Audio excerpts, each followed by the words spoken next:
এখানে সমস্ত কিছু কিন্তু রেডি।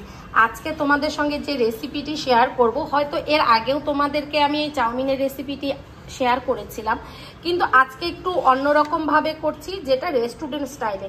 মানে তোমরা রেস্টুরেন্টে গিয়ে যেই চাউমিনগুলি খাও সেগুলি তোমাদের কাছে ভালো লাগে, কিন্তু ঘরে বানানো চাউমিন কিন্তু কারোরই ভালো লাগে না। তো আজকে আমি প্রথমে যেটা করেছি সেটা আমি তোমাদের সমস্ত কিছু ডিটেলসে শেয়ার করব, যার জন্য আমি সব রেডি করে রেখেছি। তো চলো কিভাবে কি করতে হবে সমস্ত কিছু তোমাদের সঙ্গে শেয়ার করছি। আমি যেটা করতে হবে, চাউমিনটাকে আমি খুব ভালোভাবে এখানে সেদ্ধ করে ঝরিয়ে ঠান্ডা করে নিয়েছি। আর এখানে আমি যেই সবজিগুলি ইউজ করব, দোকানে দেখবে না কখনো যে বেশি সবজি ইউজ করে। তো আমি এখানে ক্যাপসিকাম, একটা আলু নিয়েছি, দিতেও পারো নাও দিতে পারো, গাজর, টমেটো, পেঁয়াজ, কাঁচা লঙ্কা কুচি, রসুন থেতো করা আর আদা গ্রেট করা, এটা রেডি করে নিয়েছি। তো যখন রেস্টুরেন্টের স্টাইলে বানাবে তখন সবজির পরিমাণটা কমই থাকবে। আর এখানে যেটা করেছি দেখতে পাচ্ছ, এখানে ডিম আছে, যেটাকে আমি হলুদ লবণ দিয়ে একটু হালকা ফ্রাই করে নিয়েছি। আর চিকেনটাকে আমি বয়েল করে মিট মশলা দিয়ে ফ্রাই করে নিয়েছি। তাতে কি হয়, তোমরা সবসময় রেস্টুরেন্টে গেলে দেখবে না যে বসে থেকে চিকেন সেদ্ধ করছে, ওরা সবকিছু রেডি রাখে, জাস্ট তোমাদের শুধু মিক্সড করে তারপর সার্ভ করে। মশলার জন্য দেখতে পাচ্ছ ডার্ক সয়া সস নিয়ে নিয়েছি, চিকেন কারি মশলা নিয়েছি, এটা কিন্তু মাস্ট, দেখবে এটা রেস্টুরেন্টে দিয়ে থাকে। আর এখানে যেটা দেখছো, যেই চাউমিনটি আমি ব্যবহার করেছি তার মশলা, আর এখানে ম্যাগি সস আছে। তো এই কয়েকটা জিনিস দিয়েই কিন্তু আমরা রেস্টুরেন্ট স্টাইলে বানাতে পারি। তো চলো কি প্রসেসে বানাচ্ছি তোমাদের সঙ্গে শেয়ার করছি। তো এখানে দেখতেই পাচ্ছ আমি তেল নিয়ে নিয়েছি, আর আমি কিন্তু আজকে সরষের তেল ইউজ করছি, তোমরা চাইলে সাদা তেলও করতে পারো। আর রেস্টুরেন্ট স্টাইলে বানাতে গেলে কিন্তু তেলের পরিমাণটা একটু বেশি লাগবে, সেটা তোমরা কম বেশি করে নিতে পারো। এখানে লঙ্কা কুচি, আদা কুচি আর রসুন থেতো করা আছে, সেটা আমি প্রথমে দিয়ে দিচ্ছি তেলে।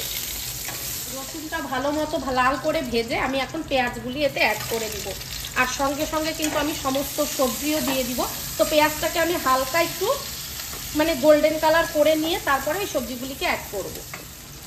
পেঁয়াজটা দেওয়ার পর কিন্তু আমি সামান্য একটু চিনি অ্যাড করব কালারের জন্য, তোমরা চাইলে এটা করতেও পারো নাও করতে পারো। আর ইউজ করব হচ্ছে সামান্য লবণ, কারণ লবণটা খুব কম পরিমাণে দেবো, কারণ সয়া সসে লবণ থাকে, প্লাস আমি এখানে ডিম ভাজা বা চিকেন ফ্রাইয়ের সময়ও কিন্তু লবণ অলরেডি দিয়ে রেখেছি, যার জন্য সামান্য দিলাম।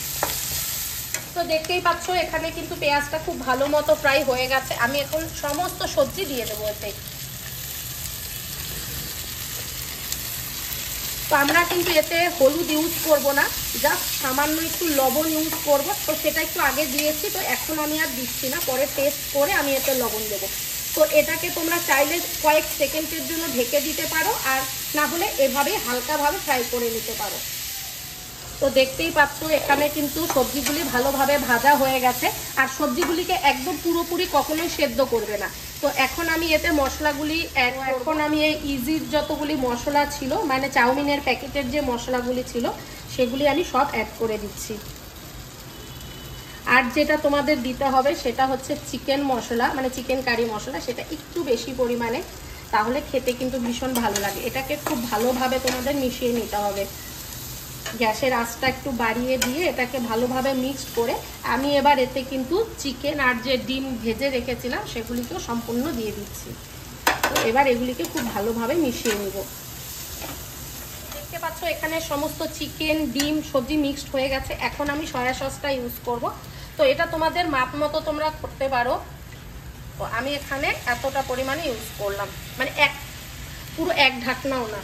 তো এটাকে ভালোভাবে আমি কিন্তু এখন মিক্সড করে নিব।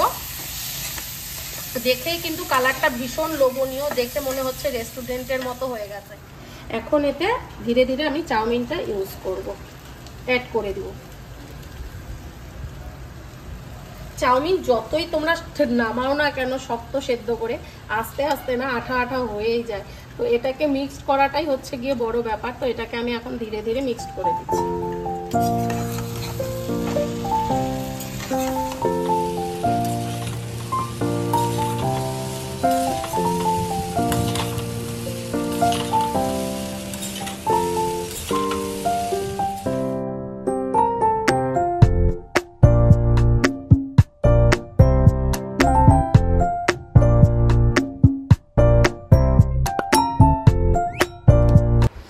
তো তোমরা দেখতেই পেলে আমাদের কিন্তু চাউমিন পুরোপুরি রেডি, এবং তোমরা শুধু দেখে বলবে যে এটা রেস্টুরেন্টের মতো হয়েছে কি না। তো আজকের এই ভিডিওটি যদি তোমাদের কাছে ভালো লেগে থাকে অবশ্যই একটি লাইক করে দিও, কমেন্ট করে দিও, শেয়ার করে দিও। হ্যাঁ, সাবস্ক্রাইব করতে একদম ভুলো না। আর আমি তোমাদের বলবো যে এটা কিন্তু তোমরা বাড়িতে অবশ্যই ট্রাই করো। তো চলো, টাটা, বাই বাই।